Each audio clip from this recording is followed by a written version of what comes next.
Hi everyone, welcome to my channel. আমি দোয়েল।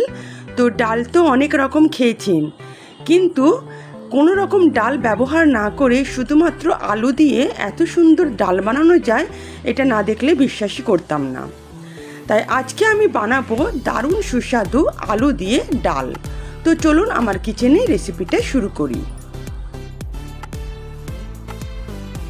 আলুর ডাল বানানোর জন্য এখানে আমি 4টে বড় সাইজের আলু নিয়ে নিয়েছি এবং আলুগুলোকে খুব ভালো করে আমি ধুয়ে পরিষ্কার করে নিয়েছি।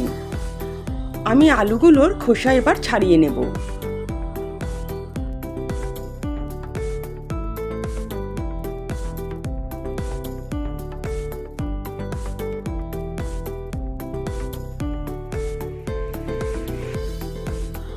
আলুগুলোর খোসা আমার ছাড়ানো হয়ে গেছে। এখন এগুলোকে আরও একবার ভালো করে ধুয়ে নেব এবং 2 টুকরো করে নেব। আলুগুলোকে 2 টুকরো করে আমি প্রেসার কুকারের মধ্যে সামান্য পরিমাণ জল দিয়ে আমি 6টা হুইসেল দিয়ে এটাকে সেদ্ধ করে নেব। আর জলটা আমি এমনভাবে দেব যাতে সেই জলটাকে আমাকে ফেলতে না হয়। এখানে আমি আলু সেদ্ধ জলটাও কিন্তু ব্যবহার করব।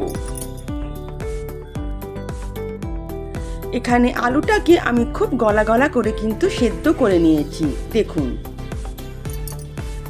এখন একটা বড় গামলার মধ্যে আমি সেদ্ধ আলুটাকে আর তার সঙ্গে যে জলটা আছে সেটা আমি পুরোটাই নিয়ে নেব। এবার একটা গ্লাসের পেছন দিকটা নিয়ে আমি এভাবে আলুগুলোকে ভালো করে আমি ম্যাশ করে নেব। আপনারা চাইলে এটা ম্যাশার দিয়েও করতে পারেন। এখানে কিন্তু খুব ভালো করে আপনাদের কিন্তু আলুটাকে পুরো ম্যাশ করে নিতে হবে। সেদ্ধ আলুগুলোকে কিন্তু খুব ভালো করে স্ম্যাশ করে নিতে হবে, যাতে কোনো গুটলি বা লাম্পস না থাকে।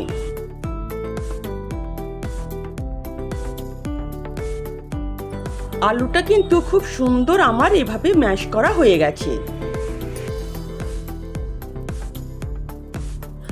এখন আমি 2 গ্লাসের মতন জল এই ম্যাশ করা আলুর মধ্যে দিয়ে দেব।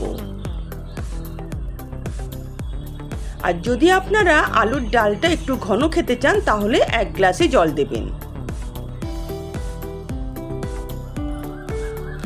এবার ভালো করে এটাকে আমি হাতা দিয়ে একটু নাড়িয়ে আলু আর জলটাকে ভালো করে মিশিয়ে নেব।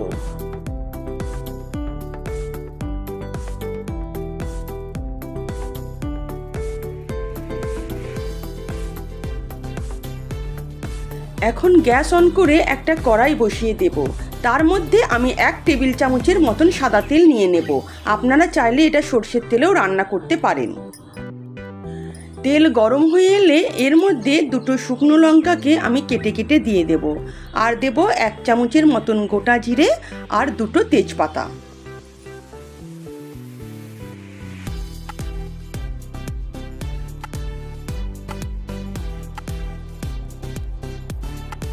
জিরে, শুকনো লঙ্কা আর তেজপাতা ফুটে উঠলে এখানে আমি একটা বড় সাইজের পেঁয়াজকে লম্বা লম্বা করে কেটে রেখেছিলাম, সেটা আমি দিয়ে দেব এবং পেঁয়াজটাকে এখানে আমি কিন্তু গোল্ডেন ব্রাউন করে ভেজে নেব।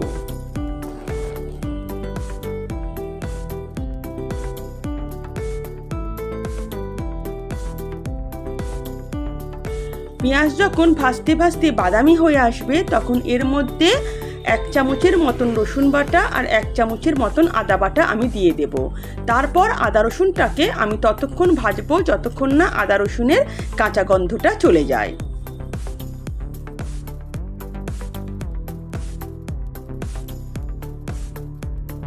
আদা রসুনের কাঁচা গন্ধটা চলে গেছে। এখন এখানে আমি কিছু শুকনো মশলা অ্যাড করে দেব। আমি ছোট চামচের 1 চামচ হলুদ গুঁড়ো, 1 চামচ জিরে গুঁড়ো, 1 চামচ ধনে গুঁড়ো আর 1 চামচ কাশ্মীরি রেড চিলি পাউডার দিয়ে দেব।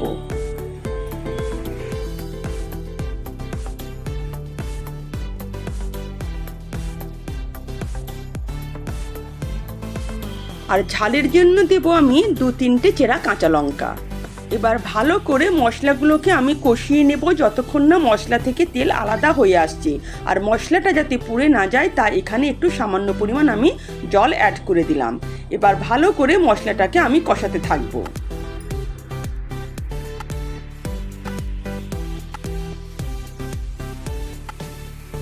মশলাটা 2-3 মিনিট খুব ভালো করে আমি কষিয়ে নিয়েছি। আর দেখুন মশলা থেকে তেলও কিন্তু আলাদা হয়ে এসেছে। এখন এখানে আমি স্বাদ মতন লবণটা দিয়ে দেব 1 চামচের মতন। ব্যাস, তারপর ভালো করে মিশিয়ে নেব। এখন এর মধ্যে আমি দিয়ে দেব ম্যাশ করে রাখা আলু সমেত জলটা।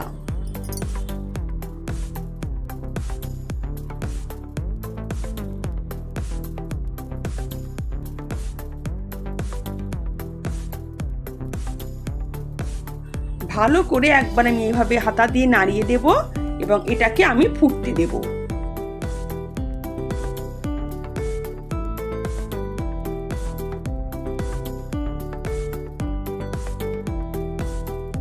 আলুর ডালটা খুব ভালো করে ফুটে উঠেছে। এখন এর মধ্যে আমি হোমমেড 1/2 চামচের মতন গরম মশলা দিয়ে দেব আর সঙ্গে দেব ড্রাই রোস্ট করা কসুরি মেথি।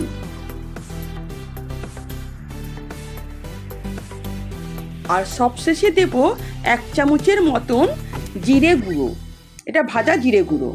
ব্যাস, আর কিছু লাগবে না। এবার ভালো করে এগুলোকে আমি মিশিয়ে নেব এবং ডালটাকে আরও 1 মিনিটের মতন আমি ফুটিয়ে নেব। আলুর ডাল রেডি হয়ে গেছে। এবার আমি গ্যাসের ফ্লেম বন্ধ করে দেব।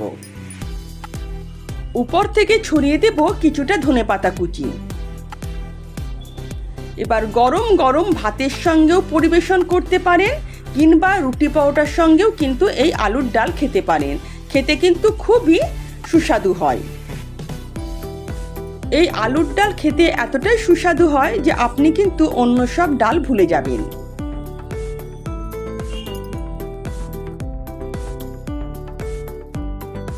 গরম গরম আলুর ডাল আমি পরিবেশন করে দেব।